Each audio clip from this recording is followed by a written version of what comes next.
രാജ്യത്തെ ന്യൂനപക്ഷങ്ങൾ സുരക്ഷിതരല്ലെന്ന് വരുത്തി തീർക്കാൻ ആരൊക്കെയോ ശ്രമിക്കുന്നുവെന്ന് തലശ്ശേരി അതിരൂപത arch bishop Mar Joseph Pamplany. ഛത്തീസ്ഗഡിൽ കന്യാസ്ത്രീകളുടെ അറസ്റ്റ് രാജ്യത്തിന്റെ മതേതരത്തിന് ഏറ്റ കളങ്കമെന്നും അദ്ദേഹം കണ്ണൂരിൽ മാധ്യമങ്ങളോട് പറഞ്ഞു. അക്രമത്തിന് പിന്നിൽ പ്രവർത്തിച്ചവരെ നിയമത്തിന് മുന്നിൽ കൊണ്ടുവരണമെന്നും അദ്ദേഹം ആവശ്യപ്പെട്ടു.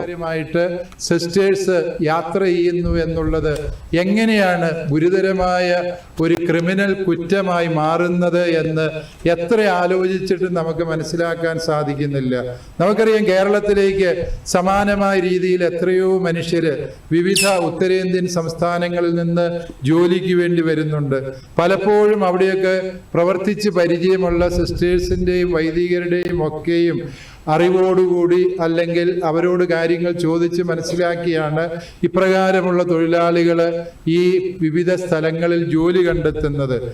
അത് മനുഷ്യക്കടത്താണ് എന്ന ഒരാരോപണം ഉന്നയിച്ചുകൊണ്ട് നിസ്വാർത്ഥമായി സേവനം ചെയ്തിരുന്ന ഈ സിസ്റ്റേഴ്സിനെ ജയിലിലടയ്ക്കാൻ കാണിച്ചത് ഭാരതത്തിന്റെ മതേതര സ്വഭാവത്തിനും ഭരണഘടന നൽകുന്ന പൗരസ്വാതന്ത്ര്യത്തിനുമെതിരായുള്ള വെല്ലുവിളിയായിട്ട് മാത്രമേ ഞങ്ങൾ അതിനെ കാണുന്നുള്ളൂ.